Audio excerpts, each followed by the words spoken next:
dia a pandemia vai passar e nós temos que pensar alguns mecanismos importantes para melhorar a eficiência ambiental, da gestão ambiental no país, ao mesmo tempo acelerar o processo de licenciamento ambiental, que hoje é considerado um dos grandes gargalos para a criação de novas empresas e para a ampliação dessas empresas. Você vai ouvir a opinião de Cleverson Andreoli, que é doutor em Meio Ambiente e Desenvolvimento, professor da Universidade do Paraná e foi presidente do órgão estadual de Meio Ambiente do Paraná durante alguns anos, trazendo uma longa bagagem no processo de licenciamento ambiental. Bem, Almir, é muito interessante começarmos o debate sobre o pós-crise. Temos falado muito sobre o que está acontecendo, sobre os problemas econômicos, sobre os problemas sanitários gerados aí pelo coronavírus, mas eu acho que é fundamental que o Brasil comece a se preparar para discutir o pós-crise. Quais as oportunidades que vão aparecer, como o Estado vai ter que responder aos desafios, como que os empresários vão ter que responder nos investimentos para a geração de empregos. Bem, a gestão ambiental, não é segredo para ninguém, tem sido um dos grandes gargalos para o desenvolvimento econômico do Brasil. Obviamente, a gestão ambiental é imprescindível, estabelecer os critérios ambientais, sociais e econômicos que garantam a sustentabilidade de projetos é absolutamente fundamental, que seja feita e tem que ser feito pelo próprio setor público. No entanto, isso tem que ser feito de uma forma ágil, desburocratizada, que não precise muito papel, muito documento e tal. Isso ser ágil não significa ser superficial. Você tem que ser ágil, mas tem que ter eficácia. Para que o Estado possa dar essa resposta, para que a sociedade brasileira consiga acelerar o seu processo de desenvolvimento e de crescimento econômico e de velocidade de aprovação de projetos, a gestão ambiental precisa trabalhar em três vertentes diferentes. A primeira é na questão da legislação e regulamentatória. A segunda, na questão da gestão administrativa dos órgãos ambientais. E a terceira, na questão da gestão da sustentabilidade dentro do próprio setor produtivo. Então, nós temos três desafios conjuntos que precisam ser atacados de forma simultânea. Cleverson, fala um pouco sobre a questão regulamentatória. Bom, sobre a questão regulamentatória, o Brasil é um país que, por tradição, é extremamente burocrático, a tradição portuguesa. Isso fez com que o Brasil tenha levado um sistema de gestão ambiental que começou com uma visão muito interessante, muito moderna, lá pela Lei 6938, do grande Paulo Nogueira Neto, que trouxe para a gestão ambiental brasileira o que tinha de mais moderno na gestão ambiental mundial, isso ainda nos anos 80. O grande problema é que a cultura do setor público brasileiro é da cultura do chamado comando-controle. O Estado tem que definir os critérios e aí ele tem que checar e verificar se esses critérios foram efetivamente observados. Quando existem uma série de outros instrumentos de gestão ambiental que independem de burocracia, por exemplo, instrumentos econômicos de gestão ambiental, que não precisam praticamente de fiscalização, não precisam de aprovação, mas podem incentivar práticas sustentáveis. Então, com relação à regulamentação, o que ela precisa fazer é estabelecer mais responsabilidade para os empreendedores, confiando um pouco mais na palavra dos empreendedores, confiando mais nos compromissos dos empreendedores. Esse critério estabelece assim, a forma, os objetivos que os empreendedores têm que alcançar têm que estar claramente definidos. Como esses objetivos vão ser alcançados, isso depende das políticas que os próprios empreendedores podem definir. Então, ao invés do órgão ambiental pedir uma estação de tratamento de esgoto para fazer uma análise técnica e dizer se ela funciona ou não, é muito melhor que o órgão ambiental diga: essa estação de tratamento de esgoto tem que atingir tal eficiência e tem que atender tais indicadores. E a responsabilidade pelo atendimento é da empresa. Como ela vai fazer isso, não é problema do órgão ambiental. O problema do órgão ambiental é se esses parâmetros definidos serão ou não observados. Então é preciso delegar para a empresa uma responsabilidade e cobrar que essa responsabilidade seja efetivamente observada. Quer dizer, é preciso, na medida em que você desburocratiza o processo de aprovação de empreendimentos, que você aumente a fiscalização para verificar se os critérios ambientais estabelecidos pelo licenciamento sejam efetivamente alcançados. Uma segunda questão em relação à regulamentação é que ela deve, sempre que possível, trocar potencial construtivo, trocar vantagens para a empresa por adoção de práticas sustentáveis.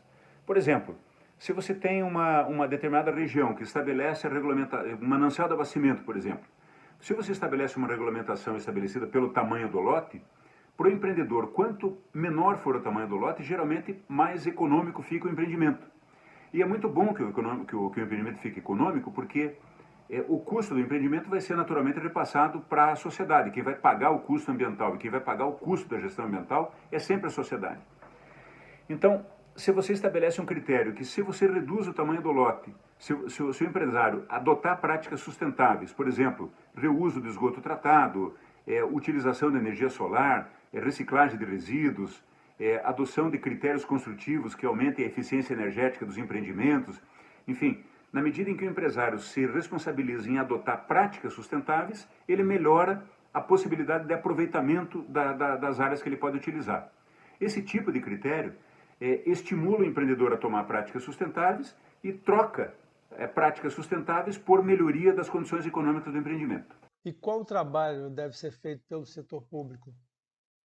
É preciso, primeiro, fazer uma revisão de todo o processo de licenciamento e tirar fora todas as exigências que não sejam absolutamente necessárias. Então, aquele mundo de documento que são geralmente exigidos para apresentação no processo de licenciamento, ele tem que ser revisto e tem que apresentar o estritamente necessário. Então, a primeira coisa é reduzir a papelada. E, além de reduzir a papelada, evitar de solicitar a apresentação de documentos que geralmente não são objetos da avaliação. Por exemplo, você vai fazer a implantação de um loteamento ou de um condomínio, muitas vezes o órgão ambiental te pede o projeto da rede de esgoto. Mas para que ele quer o projeto da rede de esgoto? O problema do projeto da rede de esgoto é do empreendedor, ele tem que ter uma rede que funcione. E se por acaso a rede de esgoto dele não funcionar, o problema é entre ele e os compradores do terreno. O que o órgão ambiental tem que se preocupar é com o produto final disso. Nem a própria estação de tratamento, sob meu ponto de vista, o órgão ambiental tem que solicitar. Ele tem que simplesmente definir que o lançamento de esgoto vai ter que atender tais critérios. E aí, o empreendedor é responsável por estabelecer um método de tratamento e operar esse sistema de tratamento implantado de forma a alcançar o objetivo. Alcançou, está tudo em ordem, não alcançou, vai ser multado, vai responder pelo dano ambiental causado, etc. A segunda questão é que o órgão ambiental precisa, as estruturas ambientais precisam investir na capacitação dos seus funcionários. A capacitação não é um custo, a capacitação é uma otimização do investimento de recursos. Então, é preciso que o funcionário público seja valorizado no seu trabalho, que ele tenha uma remuneração adequada, que se exija a formação necessária para isso e que se dê a capacitação técnica do que existe de mais moderno hoje no mundo, em termos de gestão ambiental, de instrumentos de gestão, de formas de avaliação, etc. Então, é preciso investir na formação do funcionário que vai gerenciar o processo de licenciamento. Uma terceira questão que é absolutamente fundamental é a adoção de critérios de inteligência artificial, da automação. Quer dizer, não é mais razoável que você tenha que levar no órgão ambiental um carrinho de mão de papel, de documento, de projeto e tal, para que isso seja analisado. Isso tudo tem que ser organizado num sistema online e o papel tem que parar de existir. Você tem que colocar tudo isso sob sistemas digitais, quase como, entre aspas, o imposto de renda da gestão ambiental. Hoje você entra com software, faz sua declaração de imposto de renda, a única coisa que se imprime é o papelzinho do recolhimento. Fora isso, você tem tudo em meio eletrônico. Então, o licenciamento tem que ser assim. O órgão ambiental tem que ter um sistema que seja fácil do técnico ambiental, ou da consultoria ambiental, ou do próprio empreendedor, entrar no sistema, apresentar naquele sistema as informações necessárias, de forma que não seja necessária papelada. E a quarta questão é o cadastro único. Quer dizer, uma das grandes questões do licenciamento ambiental é o prazo, a demora do processo de licenciamento, exatamente pelo fato de ser muito burocratizado, etc. Então, se você tem um cadastro de entrada, fica muito fácil e transparente para que todos os empreendedores saibam quando as licenças foram dadas de entrada e quando que elas foram aprovadas. E que tempo médio isso leva. E os empreendedores? Uma mudança de posicionamento dos empreendedores, né?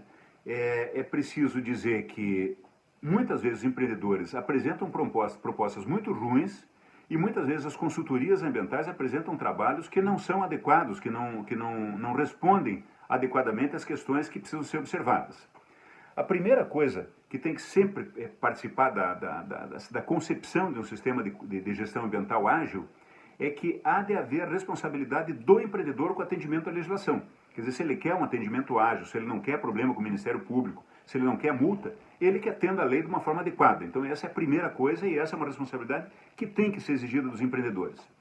Para isso, o empreendedor precisa, no processo da concepção do seu empreendimento, antes dele dizer que ele quer fazer uma fábrica, que ele quer fazer um porto, que ele quer fazer um empreendimento imobiliário, que ele faça o estudo da legislação ambiental para saber qual é o potencial que a área dele tem para fazer a utilização. Então, não adianta ele pegar o mapa, colocar o projeto e daí pedir para a empresa de consultoria ambiental fazer o estudo para viabilizar aquele projeto, porque a primeira coisa que tem que ser feita é quais são os potenciais e quais são as limitações do terreno, da área, da região onde o empreendimento vai ser implantado, para que a concepção de projeto já seja adaptada às potencialidades e às restrições ambientais. Se os empresários fizessem isso, se fizessem o estudo ambiental antes de fazer o projeto, a maior parte dos problemas estaria resolvido na sua origem. Porque é muito mais caro você fazer um projeto, depois do estudo ambiental dizer que o projeto não pode adotar tais áreas, eles têm que fazer o projeto novo. Então é preciso que primeiro se analise o potencial das áreas para que o projeto já seja concebido considerando o atendimento à regulamentação ambiental. O segundo ponto é que o empresário tem que assumir a responsabilidade por melhorar a sustentabilidade do seu empreendimento.